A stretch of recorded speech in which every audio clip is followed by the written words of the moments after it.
Hello and welcome to the Mama Rose Show with your host, Mama Rose. And we are here today with a fabulous lady who is a celebrity booking coach who creates stars. And she is a star herself.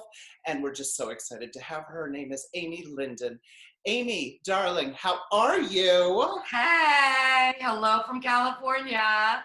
So, we're in quarantine, you're still creating stars, but how are you doing in quarantine and what has become your daily routine? I'm creating stars online now. Before I was creating them in person, now I'm creating them online. I have so many coachings today for a whole bunch of kids that are going in for a series regular for Stranger Things. Yeah, I have Zoom classes all week. I teach a booking technique to teach people how to book jobs. But in the meantime, I am working on my YouTube channel. I've been putting out incredible videos, educating actors all over the world. As a matter of fact, I have a class on Saturday with a school in Alabama. You're in LA right now, but is that where your main focus is, or do you go all over, like New York? Oh yeah, I've done master classes in New York. I've been to Montana, Arizona, Chicago about 5 times. I've directed. I direct a lot too, but I directed all these pilots, a couple of pilots in Chicago, and I've been to Atlanta, I mean, everywhere. What are your future plans? Interestingly enough, my Zoom students, they want me to continue. It's really weird. See, the theater brings a whole different element when you teach in a theater than when you teach on Zoom. And what's relevant about Zoom is that see this right here? I'm in a self-tape close-up. So this would be my framing for self-tape. And so I'm actually able to see up close what they're actually going to be doing on a self-tape. I love that you bring up self-taping because that has become the way of the future. And it's an interesting experience, rather than going in for an audition or, doing the self-tape and then going in for the audition. It's a whole element. I mean, they were already doing that anyway, but now I think they're noticing that it's much easier for people to tape at home rather than set up all these appointments. And tell you the truth, it's better for the actor. My technique, it's for many things, but one of the main things was for nerves in the room. And so now that they don't need to go in the room and they can be in front of the camera and redo it over and over again and not let the room dictate how well they're going to do, it really changes the whole game for everybody.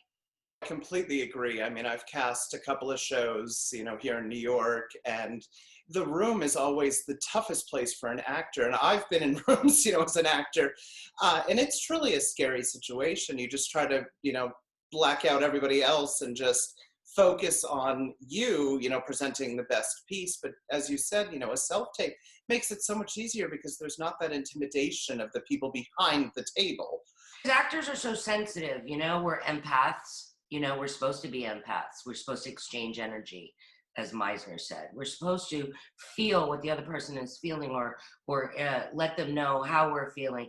And if casting is their element is not supposed to help us act, then whatever energy they're in that day, we're going to pick up.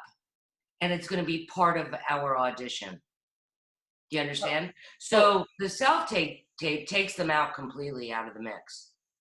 I mean, it makes it so much easier and easier on the casting directors. So it's very interesting that you bring up Meisner because many moons ago, I actually studied with Sandy at the Neighborhood Playhouse. And it was funny talking with Bonnie Rose because she also studied with him. Now, Yeah, I studied there too, but not with Sandy. I was at the junior school when I was 16. Oh my goodness. Oh, that's too funny. But it's just, you have your technique and Sandy had his technique. And I'm not going to compare because they're both brilliant. But what is the difference in techniques from yours to his or his to yours? Well, his technique is based in emotion. Mine is based in story, using emotion to tell the story. Okay. So my technique is not is in it works with every technique. My technique is a template on how to break down a script. I believe that acting schools don't teach actors how to properly break down a script. And the person that's going to get the job is the person that's going to tell the best story. And so I always ask my students where they've trained, because I've trained everywhere. I mean, I trained with Stella Adler, you know, I trained in London, I've trained everywhere. But none of that matters if you don't know how to book a job. So I take all of their training and I put it into this template known as the Lyndon Technique on how to break down a scene. And what you do is you plug in all those juicy emotions and all the juiciness that you learned in acting classes. So it just helps you book a job. I like how you just said that you take, what people have learned and make a template out of it. So let's say, for argument's sake, I ask you, what is the scene about? Let's say you say the scene is about the virus, and then you have your point of view about it, I have mine, and then you have your emotions about it, and I have my emotions about it. And in film and television, we don't even need to worry about the conflict because the editor cut that together. So the technique is very contemporary to today's standards, to film and television, and you take all of that juicy training and you plug it into the quotient, the beginning, the middle, the end, emotion, emotion, emotion, and when does it change? You have studied everywhere, you've done so much in your life, but what has been the biggest challenge for you? That I never wanted to cut my hair. Now, the reason why I say that is because, I mean, I'm a branding coach too. I help people build their packages because I was a manager for many years. And I always ask them, who's got your job on television? And I watch television, no one has my job because I don't see myself on television unless they had really short hair. You understand? I do. Or I would have to change my hair color to brunette. I've done a lot of television, which you've seen on my resume, but it's mostly, the casting is mostly like a white trash kind of thing. Alcoholic, whatever. Drug addict. Well, you can't play one if you are one, you know what I mean? That's very true. That is very true. So I saw something online recently that you had posted, and I have to ask this question. Have you worked on the stage, and what have your favorite productions been, if you have? I've been working on the stage since I'm 10 years old. My parents sent me to camp. All of us little Jewish girls went to camp. So they sent us to camp, and that's where I did Two Gentlemen of Verona. I did all musicals. And everywhere I went, I did theater. So I can't really say like my favorite, but I love musicals because it makes me and makes everybody so happy. So I can't really say like my favorite. I will say that when I was a child, my parents took me to see, what is it, Dulcinea, what is it, Man of La Mancha. And it was at that moment that I said, I have to do acting for the rest of my life. But unfortunately in Los Angeles, nobody goes to the theater. So I teach my people to do film and television. Because if you're going to be discovered, you could be discovered in a festival circuit. You could be discovered. I had a guy, I tell my people do 10 projects a year, Now you should probably do 15. But he did this film, and there was some lady walking down the hall, and she heard his voice and went into the editing bay. And she says, "Who is that?" The next day, he was auditioning for Jada Pinkett and Will Smith. It happened to have been their producer. He booked the job and did their pilot. So you never know, like with film and television, people could find you anywhere, but in the theater, not too many people are going. That is very true. And I mean, the theater world, and it's the same in film. It's such a small community. Yes. I mean, if you're known, you're known. And if you're just starting out, it can be difficult to get out there. And, there are festivals in theater and film. I mean, Brian is a publicist for many film festivals. So, I mean, I've gotten to know that world. If I were to say my favorite role was Martha in A Children's Hour. And I remember when Martha kills herself at the end of the play, I'm backstage sobbing at my own death, you know? I'm going, oh, I'm dead. It was so sad. But if I were to say, I would say out of all the roles, and maybe Shelley and Buried Child. Great. Yeah, Sam Shepard, my hero. David Mamet, my hero. You know, they're all amazing. They're so great. They are absolutely amazing. And the writing is just perfect. I know, you know, and unfortunately when Neil Simon passed, I said to my students, I said, oh, let's just take a moment just to, you know, pray for Neil Simon to rest in peace. And half of them didn't even know who he was, which I find to be very sad. And that's a commentary on Los Angeles, not on New York. Because people come out here and they want to be in film and television, but they could tell you who the star was of Hawaii Five-0. That is true. That is true. But Yeah. I'll ask a New Yorker who's the star of Hawaii Five-0, they'd be like, what? You know, it's really interesting. The point of view of the industry is different. It's very true. I mean, it is so drastically different, and we're, you know, only 3,000 miles away. But I mean, that's enough to change everything. Yeah, but to understand television, you know, nobody gets to be on television unless you understand the show. And one of the biggest things I tell my people is to watch a lot of television. And now that we're in the you know, this situation, it's a good time to watch different shows and write down the tone and style of each show, because you could be a great actor but not for their show. Exactly. And actually, I've got a question that follows up with that later. See, I'm a mind reader. Let me jump into this question, because this is important to me, because I'm just trying to find out inspiration, because inspiration is so important to theater, film, and beyond. But who has been the greatest inspiration in your career or in life? If I were to talk about being inspired,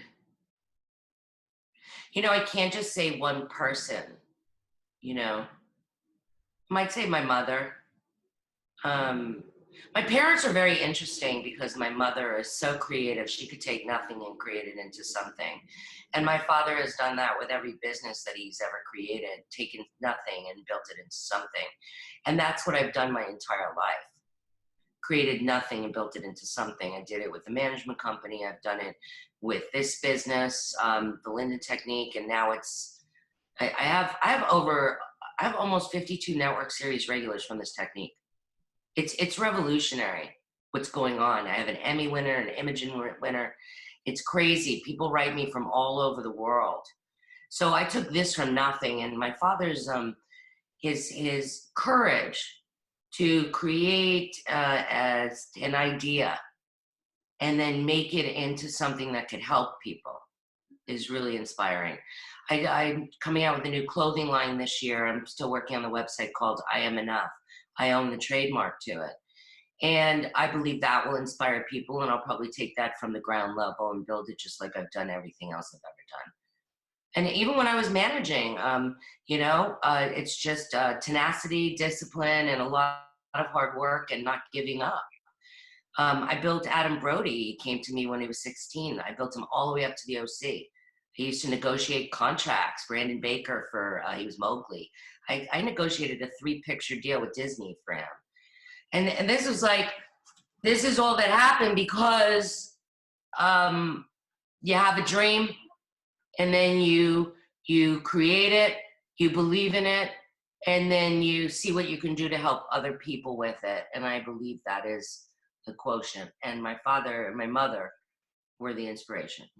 Thank you very much for sharing that. And you've mentioned and touched on the Lyndon Technique. Now, if someone's interested to take your class and participate, what is the best way for them to do this? If they don't live in Los Angeles, they could study online. I have a Udemy course. I have a beautiful 3-hour lecture on Vimeo on Demand. In the Udemy course, the Vimeo on Demand is included.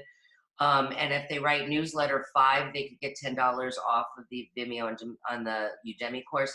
I also have a business and booking site called The Actor's Toolbox, and they can get a free trial week on that for you guys. And on there, I have 99 I 99, maybe it's even 100 at this point. I started in 2011. It's a library for actors. I have almost 100 video coachings where I'm coaching over 100 actors.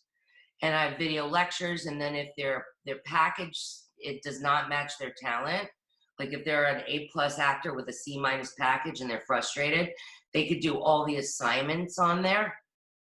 And now that I'm doing Zoom, they could train with me on the computer, but they have to qualify by doing the courses. Yeah, I mean, I'm all over the internet. I have a book on Audible called Extended and Unplugged, the Lyndon Technique, the 15 Guideline Map to Booking. And that's free for people that are on Audible. And then I have the original book that I wrote in 2009, and that's on Amazon. Or you can get power packs. Just go to the lyndontechnique.com and just go to the store. Perfect. I just wanted to make sure to get that in there, because if Oh there's my God, thank you. if there's people in LA, I'd love for them to sign up for your course or to find out more information about your course and learn from it. I mean, I was supposed to be out in New York just about now to teach. So when this is over, I will be out there. And so it's really important to get in touch, sign up. I have a free newsletter, and you get a bunch of stuff from it. You get the cheat sheet, a free cheat sheet of the 15 guidelines. So go to the website. But I mean, I'm probably the only actor that has over 100 IMDb credits that has a school. amazing. Because you have to think of it this way. A lot of people, they create schools, but they're not in the rooms. I'm in the rooms with you. I'm doing the self-tape while you're doing the self-tape. I'm having problems with lighting too. I'm looking at myself hating whatever. I am you. I like how you put that, that you're in the room with them. You're on that same tape with them. You know what they're feeling, seeing, understanding. So that's amazing. And I, in my extended career, never have seen that or felt that, from a teacher. I know what it's like when a casting director speaks too fast, speaks too slow, doesn't look at you. So what does the actor do? They spend the time trying to get the casting director's attention instead of doing their work. So that's why the Lyndon Technique was built, because I used to get so screwed up by the casting director, and it's not their fault. They get to be how they are, Their job is to find me, not to read well with me. So so the technique protects yourself from the room, gives you a chance to insulate your talent and bring your gift to the room. You have accomplished so much in your life, and I'm honestly very impressed. But Yeah, and I'm only 30. Ah. What has your favorite accomplishment been? You know what? I'll be personal here. My favorite accomplishment, I think, is that I survived a divorce. I survived relationships that didn't work out. And I believe it's to finally believe that I didn't need a man, but I wanted a man. And honestly, because I could talk about my accomplishment of all my students that are stars, whatever. But if I think it's important to be personal with you, to be okay. Like here I am during this virus situation, and I'm spending a lot of time by myself. And I believe I've done so much work over the last 8 years on me that I am almost enjoying this time, And so I believe my biggest accomplishment is to be okay with myself. As an actor, you need to be comfortable with who you are in front of a camera, on the stage, before you can really present a piece. At least I feel that way. I absolutely feel that way as well.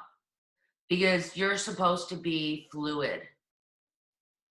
Like your whole being needs to be fluid. Because how are you going to morph into whatever character that the writer gave you if you have stuff that's in the way?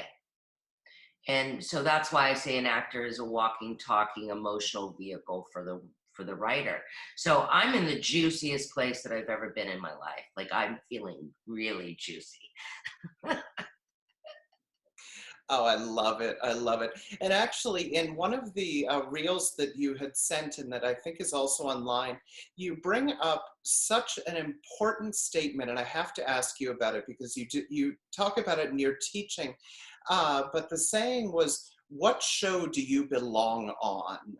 And I found that question to really bring up questions in my mind, as an actor and director and whatnot. How can you explain what show to be on? Oh, okay, so I look at you, okay? I'll use you as an example, okay? Let's use you. There's a show called New Amsterdam, okay? And there's a character on there that you would play, right? And so you need to look at shows and go, that guy has my job. He's a therapist. He's in love with his husband. They have a couple of kids, but he's a therapist for the hospital.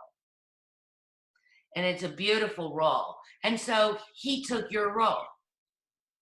That was your role. So understanding that there are roles out there for you, like Jennifer Coolidge, even though she's like 15 years older than me, she's got my jobs, you know?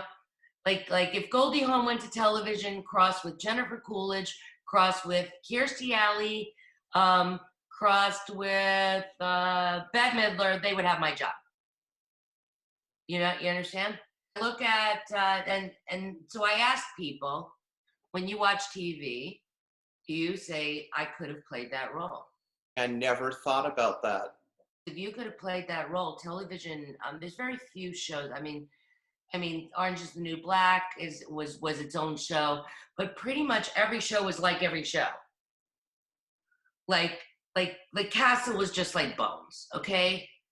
Hawaii Five-O is MacGyver or Lethal Weapon. I mean, they're all the same, okay? So they cast pretty much the same.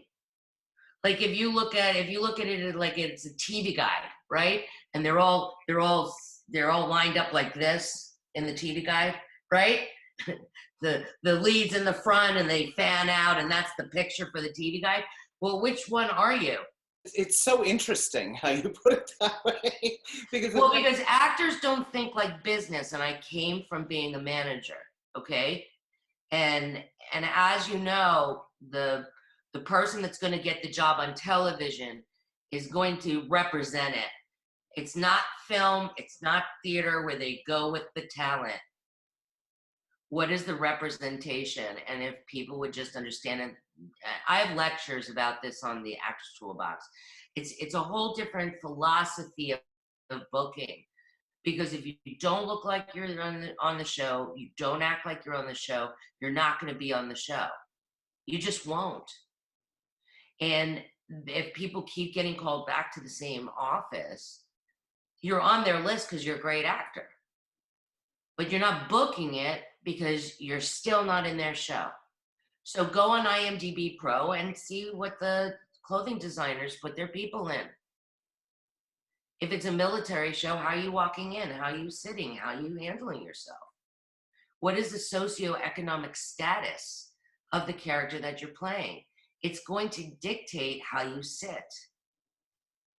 And as far as I'm concerned, it starts with the shoes.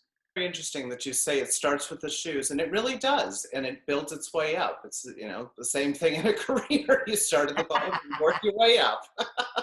Yes. So before we have to go, and I don't want we have to go. I know. But what advice would you give from your heart to an actor who's starting out or someone who is advancing in their career? Never give up no matter what, and don't sit in it's okay, because it's not okay. Never sit in that. You can't just be good.